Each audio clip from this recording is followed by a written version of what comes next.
కుమార్తె అలంకరించుకోవాల్సింది దేంతో తెలుసా? విశ్వాసం అనే బంగారు. ఫెయిత్, విశ్వాసం అనే డాలు, విశ్వాసం అనే బంగారు. ప్రత్యక్షపు గుడారంలో కూడా బంగారుతో పొదిగిన అనేకమైన పరికరాలు మనం చూస్తాం. యాజకుడు తన గుండెల మీద పెట్టుకున్న విధాన పథకంలో బంగారుతో 12 గోత్రాలని ఇక్కడ గుండెల మీద మోస్తూ ఉన్న ఒక పథకాన్ని మనం బైబిల్లో చూస్తాం. విశ్వాసం లేకుండా దేవునికి ఇష్టడైండుట అసాధ్యం. ఈరోజు అక్షయమైన నిర్మలమైన వాడబారని స్వాస్థ్యానికి నువ్వు వెళ్ళాలంటే విశ్వాసం అనే అలంకరణతో నీవు ఉండి తీరాలి. చెప్పండి, గట్టిగా చెప్పండి. విశ్వాసి అప్పు చేయుడు. నీతిమంతుడు విశ్వాసం మూలంగా జీవిస్తాడు కానీ అప్పు చేసి జీవించడు. అప్పు చేయుడు. లేకపోతే నీళ్లు దాగి బ్రతకాలి కానీ అప్పు చేయకూడదు. విశ్వాసంతో జీవించాలి. అబ్రహాము దేవుని నమ్మెను. అది అబ్రహాము దేవుని నీతిగా ఎంచబడ్డాడు. అతను ఆ దేవుని నమ్మాడు కనుక అబ్రహాము విశ్వాసులకి తండ్రి అయ్యాడు. అతడు విశ్వాసులకు తండ్రి అయ్యాడు, దేవుని నమ్మాడు కనుక. అందుకని అప్పుడు రాసే పాట, విశ్వాసం లేకుండా దేవునికి. ఈ పాట 9 చరణాలు రాశా. యేసన్న 3 చరణాలు పెట్టాడు. అబ్రహాం చరణం అసలే తీసేసాడు. అసలు విశ్వాసం అనే పాటకే అబ్రహాం లేకుండా విశ్వాసమే లేదు. అలాంటిది ఆ చరణం తీసేసాడు. 9 చరణాలు. అబ్రహామును దేవుడు పిలిచినప్పుడు ఎక్కడికి వెళ్ళవలెనో ఎరుగకనే పిలుపునకు లోబడి బయలుదేరెను, విశ్వాసుల తండ్రి అని సాక్ష్యం పొందెను. ఆమేన్. హేబేలు కయ్యూను కంటే. ఇవన్నీ ఆడున్నాయి పాటలో. ఏమున్నాయి? ఏమి లేవు. ఇంజిన్ లేని పెట్టిలాగా అయిపోయింది 3 చరణాలు పెడితే. విడాకులు ఇచ్చిన బెల్లం ఉంటుంది. విడాకులు ఇచ్చిన బెల్లం, నా భార్య అదిగో అక్కడ ఉందని చెప్పుకుంటాడు కానీ విడాకులు ఇచ్చేసాను అంటాడు. అట్లాగా ఆ పాటకి చరణాలన్నీ తీసి పడేసాడు. తల లేదు, తాక లేదు. దానికి తల ఎక్కడుందో తాక లేదు. 3 చరణాలు పెట్టాడు. 9 చరణాలు రాసి ఆ పాటకి. భలే పాట అది, మామూలు పాట కాదు అది. అమ్మో, ఎట్ట పాడాలి దాన్ని? విశ్వాసం లేకుండా దేవునికి ఇష్టడయ్యుండుట అందరూ పాడబాకండి. అప్పులు చేసేవాళ్ళు అసలు పాడబాకండి. అప్పు చేసిన వాళ్ళు అసలు పాడబాకండి నాతో. అప్పులు చేసేవాళ్ళు ఎందుకు పాడతాను నాతో? విశ్వాసం లేకుండా దేవుని. ఏంది అప్పులు చేసి వచ్చే విశ్వాసం లేకుండా దేవునికి. కొన్నిసార్లు ఇటు కొట్టి, కొన్నిసార్లు ఏగలు తోలి, కొన్నిసార్లు ఇటు కొట్టి, కొన్నిసార్లు ఇటు కొట్టి అప్పులు చేసి వచ్చి విశ్వాసం లేకుండా పడుతున్నారు. నీతిమంతుడు విశ్వాస మూలముగా. చెప్పండి. అంతే. 39 రోజులు నీళ్ళు దాకా బతకచ్చు, 40 రోజులు సస్తావు సైన్స్ పరంగా. యేసు ప్రభు 40 రోజులు ఉపవాసం ఉన్నాడు. సైన్స్ కంటే విరోధం, సైన్స్ కంటే మించిన. ఏది ఈ మధ్య నేను మచిలీపట్నానికి వస్తే ఎవడో 3 నెలల ఉపవాసం ఉన్నాడంట. వాడు ఎట్టున్నాడు నాకు అర్థం కాల. వాళ్ళు పోస్ట్ చేసినారు 3 నెలల ఉపవాసం అంట.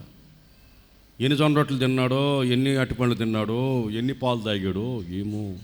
దానికి మళ్ళీ వాళ్ళు పోస్ట్ మళ్ళీ 3 నెలల ఉపవాసం అంట. ఒక పూట తినేమో. 1996లో సంవత్సరం అంతా ఒక పూటే తిన్నా. ఒక్క పూట తిన్నవాడు యోగి, 2 పూటలు తిన్నవాడు భోగి, 3 పూటలు తిన్నవాడు రోగి. నాయన రోగి.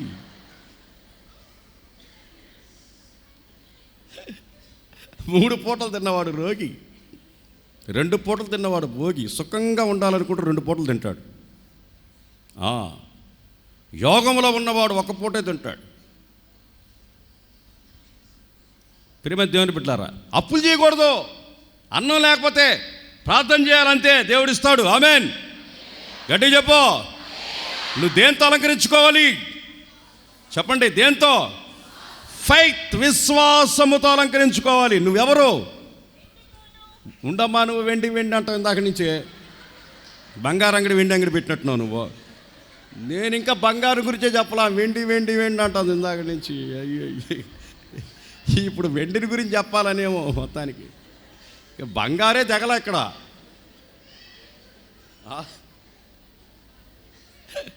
ఇక రాబోయే రోజుల్లో ఆడవాళ్ళు పెట్టుకునే బంగారు కూడా మోడీకి చెప్పాలంట ఎంత పెట్టుకున్నారు.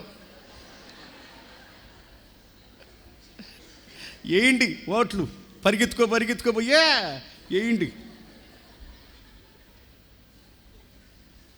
మీరు వేసుకునే బంగారు, ఒంటి మీద ఉన్న బంగారు కూడా లెక్క చెప్పాలంట.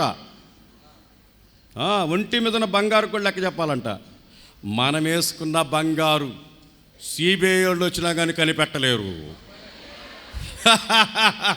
సిబిఐ వాళ్ళు కాదు, మోడీ కాదు, వాళ్ళ తాత వచ్చినా కనుక్కోలేడు. మన దగ్గర ఉంది విశ్వాసం అనే బంగారు. చేతులెత్తి చెప్పాలని చెప్పు, హుషారుగా చెప్పు. అలంకరించుకోండి, విశ్వాసముతో అలంకరించుకోండి. ఫెయిత్, విశ్వాసంతో అలంకరించుకోండి. విశ్వాసంతో మాట్లాడండి, విశ్వాసంతో జీవించండి, విశ్వాసంతో బ్రతకండి. అలంకరించుకోండి. మిమ్మల్ని చూడంగానే ఆహా, బంగారు వేసుకున్న వాళ్ళని కనిపెట్టేయచ్చు. హైదరాబాద్లో ఒక ఆమె రోడ్డు మీద నడిచి వెళ్తుంది. పల్సర్ బండి వేసుకొచ్చాడు ఒకడు. ఆహా, నా కోసం బంగారు అంగడే నడిచి వస్తుంది అనుకున్నాడు వాడు.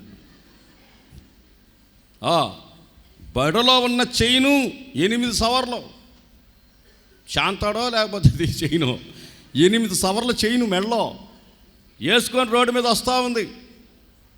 పల్సర్ వేసుకొచ్చాడు, పట్టుకొని ఇట్లా లాగితే బారుదూలం బండి పడింది కింద. అఠబా కోమాలోకి వెళ్ళిపోయింది. తీసుకెళ్ళి హాస్పిటల్లో పడుకోబెట్టారు. కోమాలోంచి లేచింది. ఏమైంది నాకు అనింది. ఏమైంది ఏముంది, నీ మెడలో చేయని ఒక దొంగ లాక్కోబెట్టాడు. అన్నది చచ్చిపోయింది. అన్నది గుండెకి చచ్చిపోయింది. మెడలో వేసుకుని తిరగండి, పల్సర్ బండ్లు వేసుకొచ్చి లాగితే మాత్రం నన్ను అడగ పాగండి. వేసుకోండి.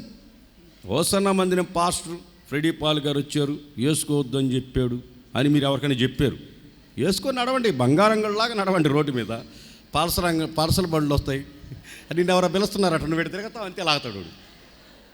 అంతే సంగతి, మొత్తం లాక్కుని వెళ్తాడు. ఒక దొంగ బస్సు ఎక్కాడంట. బస్సు ఎక్కి అందరు తీండి తీండి తీండి అంటే ఒక ఆమె పాపం చెవులు నిండా కుట్టేసింది గదల్లాగా. ఎప్పుడో చిన్నప్పుడు కుట్టుకుంది. ఆమెకు సుమారు 70 ఏళ్ళు ఉంటాయి. బుద్ధుడికి సాగినట్టు సాగిపోండి చెవులేడు దాకా. తీతి అంటే ఏడొస్తాయి, చిన్నప్పుడు కుట్టుకున్నాయి, ఏడొస్తాయి రాట్లే. తీతి అన్నాడు వాడు. ఎంతసేపు ఉంటాడు దొంగ. చూసి జోబిలోంచి ఒక కత్తి తీసాడు, సప్పని పెనకత్తి, 2 చెవులు కోసుకుని దిగేశాడు. మీరు కూడా పెట్టుకోండి, చెవులు కోస్తే నన్ను అడగబాకండి. చెవులు కోస్తే నన్ను అడగబాకండి. చాలామంది ముసుకేసుకుంటే చెవులు ఉన్నాయో లేదో దొంగ వచ్చి కోసుకెళ్ళాడో డౌట్గా ఉంది నాకు. మీరు ముసుకేసుకుంటే వేసుకోండి, చెవులు బయట పెట్టండి. వేసుకోండి అమ్మా, వేసుకోండి. ఏముండాలి మనకు అలంకరణ చెప్పండి? ఏముండాలి? తొందరగా చెప్పండి, ముగిచేస్తాను నేను. ఏముండాలి? విశ్వాసం ఉండాలి. సెకండ్ అమ్మా, ఇప్పుడు చదువమ్మా.